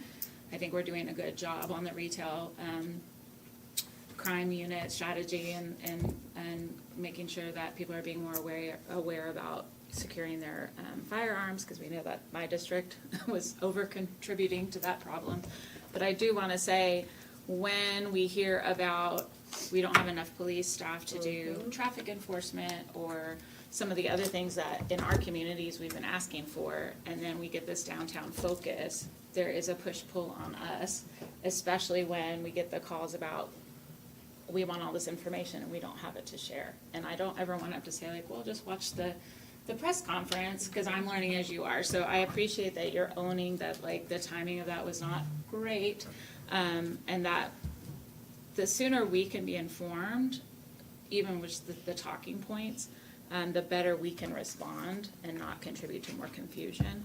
I hesitate to embrace a budget neutral title to this project, because I think we're gonna have some budget impacts, whether they're now or in 12 months or in 18 months. It's just not possible to launch something of this magnitude and have it be completely neutral. So I just want to voice that I do expect that there will be added costs, as anything, any creation of a division or unit comes with. I think even when we had, under the former chief, the community policing unit, like, there's costs that come with those things, whether it's balloons, hot dogs, whatever it is, there are costs that will come with it. So I do want to hold to account the private sector that said we need this and we will partner with you when it comes time to providing space, equipment, the other things that will be needed. Otherwise, we're going to get into a push-pull of, in order to fund this, we'll have to not fund that or make different choices. I would love to know more about the study in 2024 and the engagement with community members. I think that was surprising to me to hear, and it could just be that I have forgotten about it. But if there is a published study, that'd be great to know. And I think that was, my final question is, what kind of KPIs, goals, and benchmarks will you guys be kind of looking for as you roll this out? You know, call volumes or response times, or like, what are the things that you're looking to impact that caused us to say we need to have a focused downtown unit? Yeah, so every year in regards to bid board staffing, we always kind of look at beats and everything, right? And it was quite crazy to me that when we looked last year, how many officers with certain designators were responding to calls in other designator areas. And so the evolution of the city had changed so much that it wasn't just the new division, it was, we have got to rewrite our map. The city has changed, call volumes have changed in areas, and so part of that wasn't just carving out the new division. The map will show you that all the divisions changed based off of what that looks like. So one of those KPIs is going to be re-looking at, okay, so we did all this, are those designators responding to calls in their area in a larger percentage than what we looked at last year? So And that's getting one. called out. Yes, exactly. And so that's also in regards to the new division. And I think we talked about this maybe around the curfew ordinance piece, is doing things so that we put about the right sweet spot of assets and resources and people to an area, so that we don't all of a sudden have to constantly be dragging resources out of other districts and areas. So that'll be one of those big times, are the designators we've got answering the calls in the designated areas that they're assigned to. Councilor Wright? Yeah. Just one quick comment. I think if you talk to any business, and I've used the most recent big one, Shields. Sure. From the moment they said they were coming to Tulsa, we had a seat at the table, and we did, and they still are a phenomenal partner. They caught a significant threat because we were aware that he had come into Woodland Hills. They found him in their store for us, and we worked to bring that threat, or get that threat off the street. That we started working with them a year before they ever showed up, and we actually had presence on their construction site. So we're always going to support the entire retail district, not just with hoping to attract and doing everything we can to be part of, hey, you want to move your business here. But also, once they get established, the retail crime units and stuff, making sure that they are prosperous. So I think if you talk to any of those, Target, Shields, Woodland Hills, they'll tell you that they've never worked as closely with us as they have right now. Sure. And we're doing really good work with them. And then a lot of it is because of the money they're investing on the private side to have such great security within, that they can help direct us and address something quickly.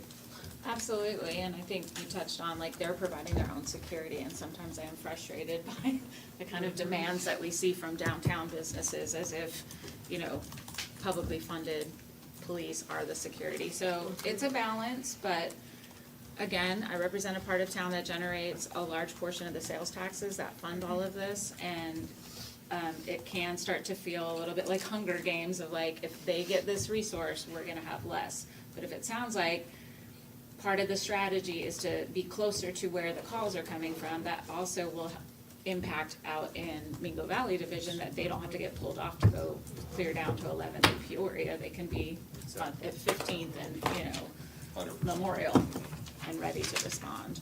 So, thank you. Okay, I have Counselor Lincoln next. Thank you, Chair.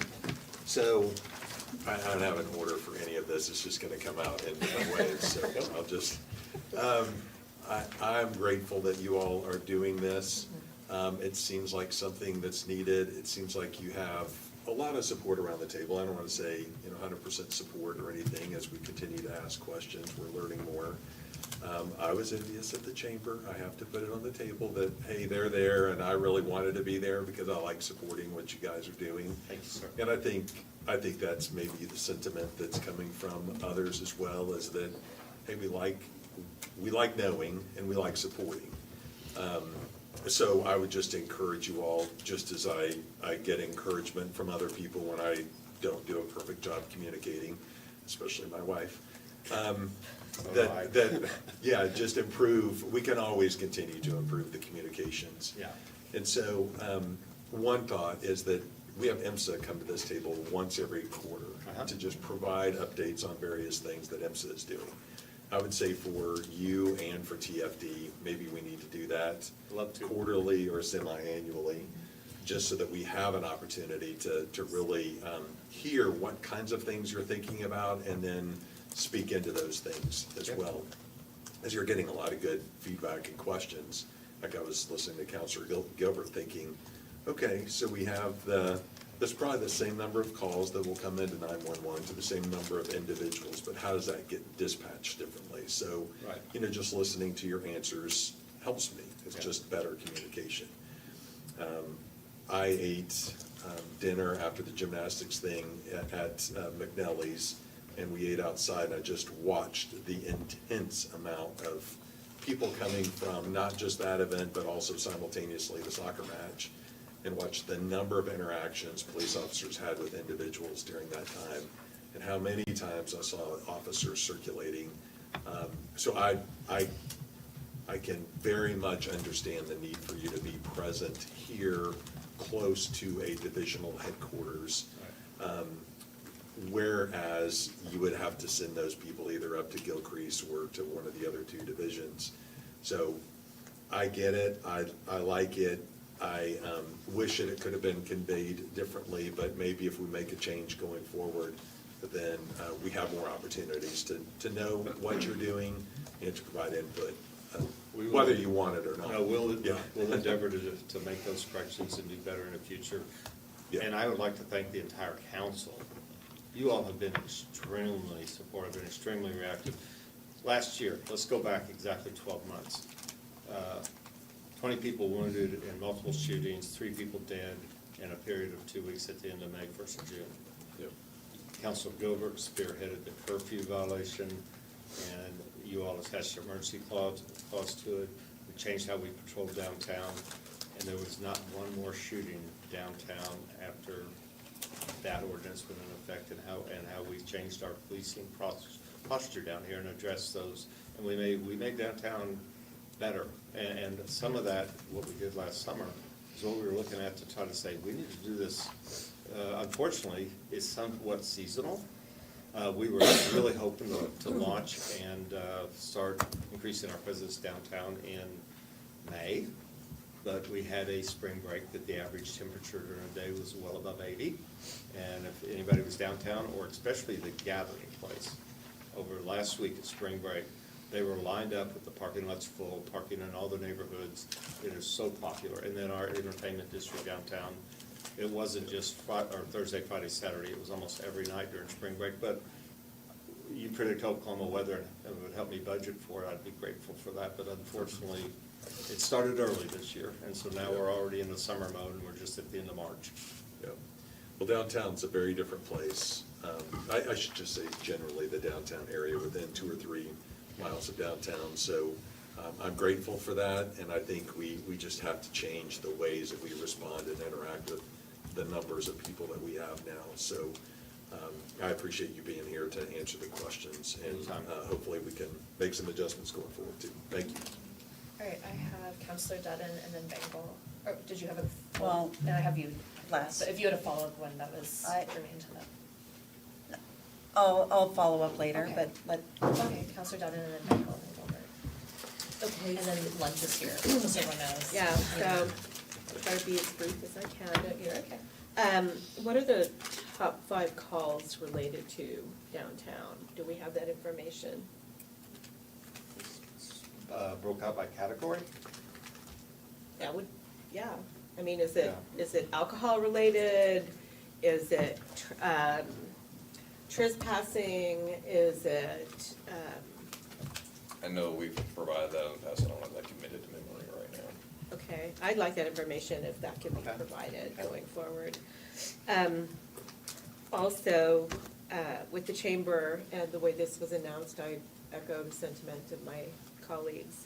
And I really appreciate what Councilor Dr. Wright pointed out as far as the entertainment district. And I'm wondering, where is the responsibility of the business owners and all of the alcohol that gets served downtown and the behavior of the crowds that are gathering? I just don't, I mean, I appreciate that TPD is going to be involved in this, but I also think that business owners need to be held to account and not use taxpayer dollars for their security. And so this is what I'm kind of seeing and understanding that this might entail, that these business owners downtown aren't doing enough on their own to mitigate some of the issues that are occurring that require extra police presence. Counselor, just real quickly on that, we do not put sworn public safety personnel inside private businesses. I get that. Counselor, Major Onisworth has already held at least, is it one meeting with the club and bar owners? We went Two meetings, and basically tried to look ahead at the coming months and say, how are we gonna do better than we did last year? We do stress accountability on their part that if it's inside their business, if it's not a crime in progress, you should regulate what's going on inside your business and not serve somebody, or the correct term would be overserve somebody. We do engage outside entities to help us too, like the fire department is a tremendous partner in engaging the downtown communities, because their fire marshals go in, they make sure that a restaurant or a club or entertainment is not overpopulated. There's a certain number they can have in there, and they make sure that, we also bring in the state agency ABLE on the weekends to look at liquor licenses and enforce them. DTP also has their safety Right, well, ambassadors. and There's I a lot wasn't- of layers. And I want to emphasize, I wasn't talking about inside the facilities Okay. so much as outside in their properties and their parking lots. Yeah. I know when I was a small business owner, I was responsible for what went on my property, as well as what happened inside my property. Right. And when there was a strong-armed robbery that occurred at my business with me, it was my responsibility to do everything in my power as a small business owner to ensure that that did not necessarily occur again by implementing safety and security measures and hiring security personnel for inside and outside. So that's what I'm thinking, is that, I think the accountability on these business owners that want all of these extra measures downtown, the chamber and whatnot, they really also have to take some accountability in dealing with. May I speak to that? Sure. And a lot of them do have private security they're already paying for, I do want to flag. I understand that. I can promise you, every time there's a weekly or a nightly event that occurs and I see it, I am peppering Major Onisworth of what are we doing to that business so that they become either, they do the steps you're talking about delivering the public safety from their side, or that we're using other city mechanisms to make it miserable for them to continue to operate in the manner they are and putting everybody else at risk. So I promise you that. I appreciate that, and I also am wondering about collaboration. I know some of the calls are probably dealing with the unsheltered population that congregates downtown due to services. I'm wondering what sort of collaborations in tandem with TPD can be brought in to work with these, say, outreach organizations, so that TPD does not have to be called. That's one of the pieces as we get more into the map and we have more meetings. It was very intentional about that, because it's not just the entertainment piece, it is that the homeless touch, a lot of homeless in Tulsa touch this area. And so the partnerships we have with Emily Hall and the mayor's office as well, we are making a coordinated effort in this area to make sure that we're addressing that as best as possible and reserving law enforcement action as a last resort. Thank you. I don't have any further questions. Councilor Bengal.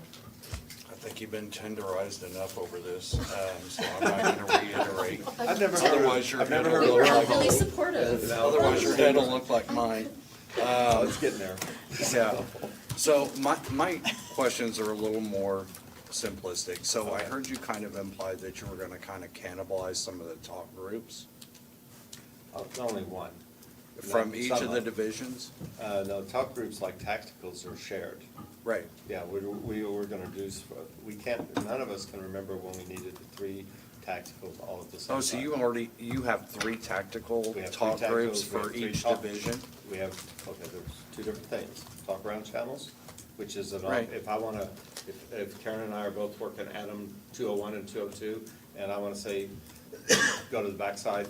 That's your car to car. Car to car, and I'll say, Karen, can you come over here and help me, instead of tying up the main channel, let's car to car. Right. There's a tactical frequency for An Mingo event. Valley Gid, and that's a second channel that each one have. They're not monitored. Okay.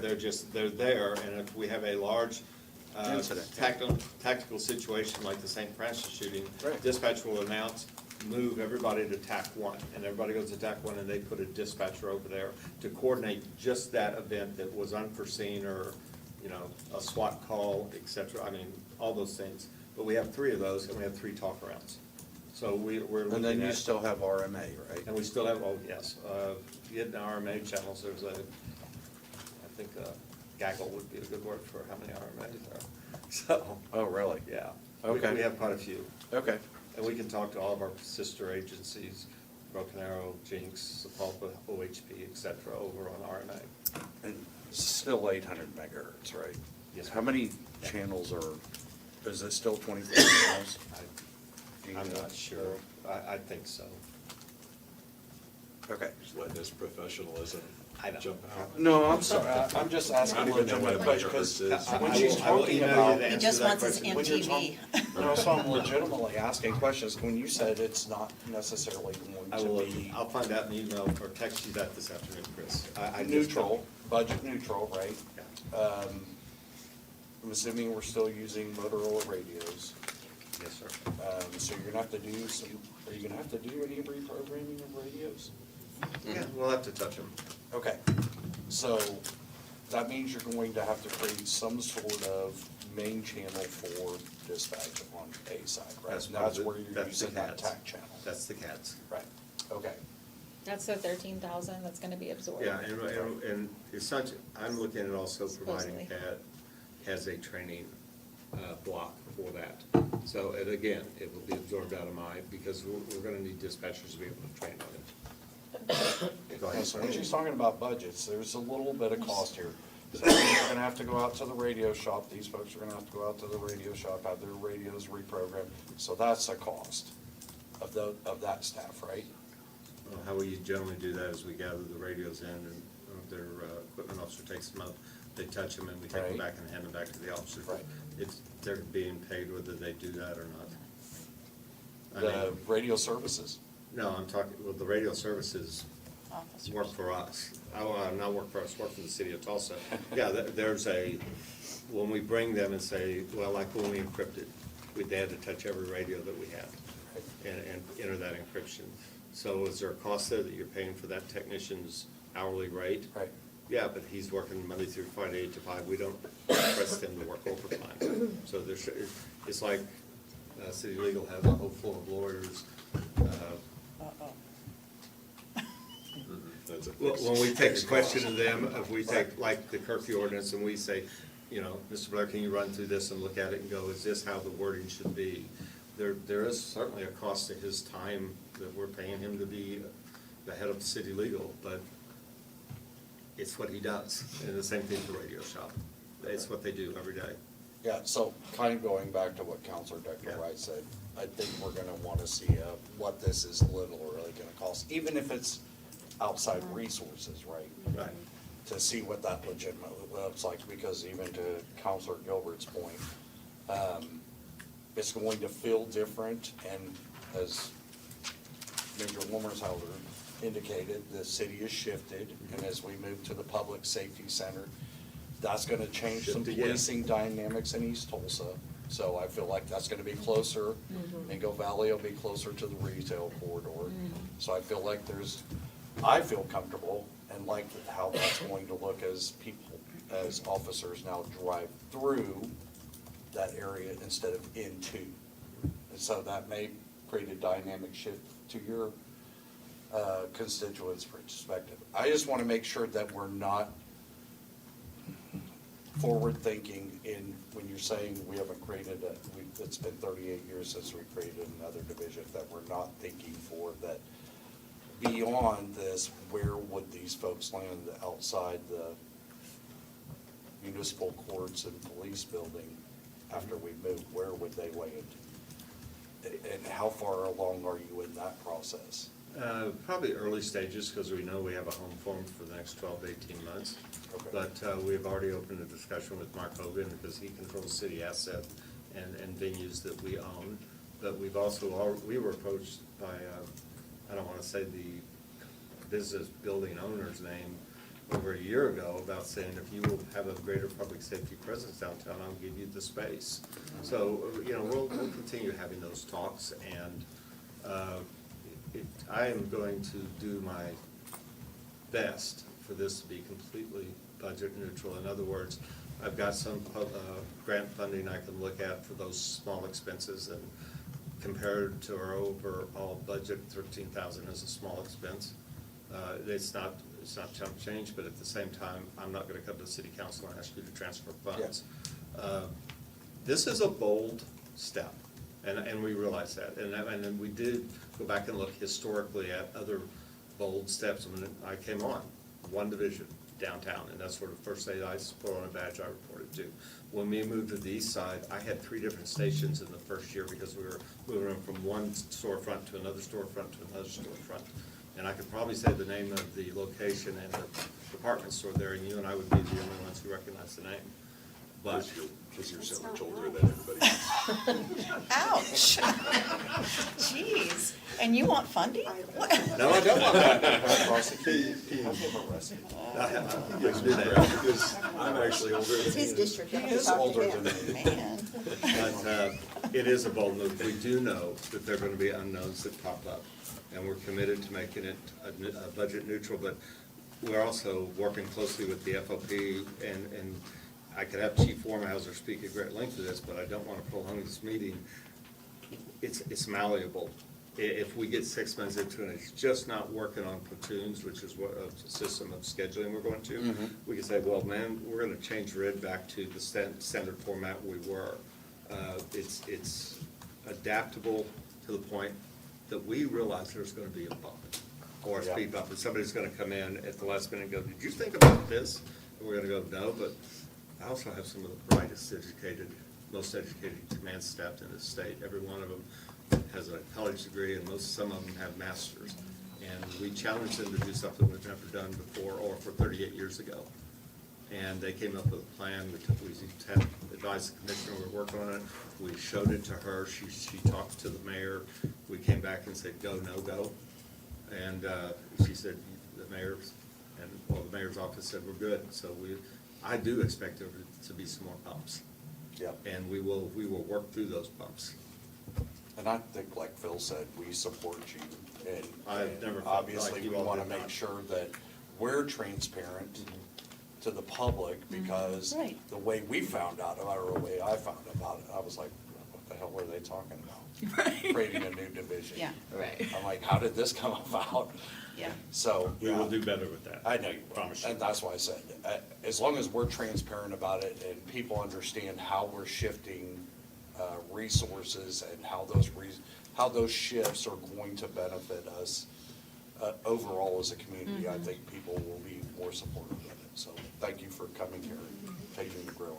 Counselor Gilbert. Yeah. And So then lunch. Yeah, so just to wrap this all up, I hope that you heard from everybody how, I mean, we're not against this at all. We all want to work together to make this successful, but it was just the way that it was done is what I think a lot of us are most frustrated about, because again, there were other people outside of the city of Tulsa that were aware of this press conference, and we did not know about it. And then we got bombarded with questions about it that we could not answer because we did not know. Understood. So if anything, out of this, I hope that what you all got was that this takes teamwork. It's not an I work or I did this. it's a we did this, and we need to work together to make sure that there aren't any bumps in the road. We need to make sure that everybody feels safe in the city of Tulsa, and that we're not taking away bits and pieces of safety away from neighborhoods, from other business corridors, from, especially in our districts, manufacturing corridors. And making sure that, that by budget, that, which we control, that we are aware of what the police department wants to do, the future of the police department, so that we can look at that as what we are supposed to be doing as a budgetary decision. So, I know that there are, you are being given and talked to by other business owners about using space. I know that we have the space downtown, we have the office on Main Street that could be used, that we already own, we already paid for it, so, I just hope that we use resources that we already have, instead of looking for other resources from other privately owned businesses, to the point of Counselor Dutton that, and others talking about private businesses, making sure that they don't use public resources to keep their business safe. Our job, your job, is to keep the public safe, period, no matter what. So, again, I love the idea that Counselor Lakin came up with of having you guys come back on a quarterly basis, or whatever we feel needs to happen, to make sure that we have that information and that we aren't blindsided again. So, thank you. Okay. Great. Thank you. With that, we are adjourned. Thank you all so much. Thanks for the There's impulse lunch here because we have a softball. Thank 1 you. o'clock.